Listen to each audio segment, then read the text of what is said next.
یہ بھارت کی دارالحکومت دہلی میں روہنگیائی پناہ گزینوں کا ایک کیمپ ہے جس میں تقریباً 250 لوگ رہ رہے ہیں۔ ان کیمپوں میں خوف اور سناٹے کا سایہ منڈلا رہا ہے۔ ان کیمپوں میں رہ رہے پناہ گزینوں کو اپنا مستقبل سیاہ نظر آتا ہے۔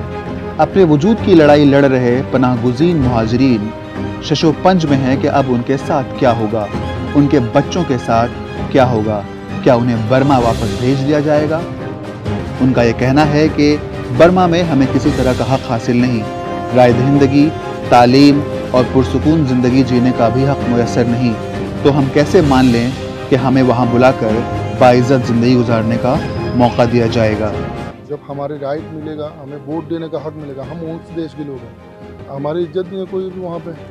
پولیس اچانک آتے ہیں، لے جاتے ہیں، یا کوئی الزام لگا کے جیل میں ڈال دیتے ہیں یا مارتے ہیں۔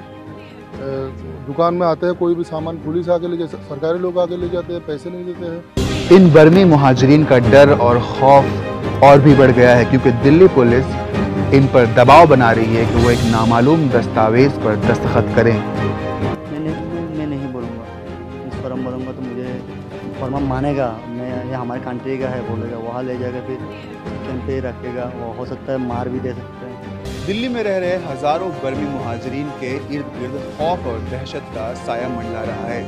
پہلے سے ہی وجود کی لڑائی لڑ رہے ان برمی مہاجرین کے وجود پر دوبارہ سے سوال نشان کھڑا ہو گیا ہے۔ ایسے میں سب سے بڑا سوال یہ ہے کہ ان کا مستقبل کیا ہوگا؟ کیا ان کا مستقبل بھارت میں طے ہوگا یا برما میں؟ یہ سوال باقی ہی رہے گا۔ ETV بھارت، سہیل اختر، دلی۔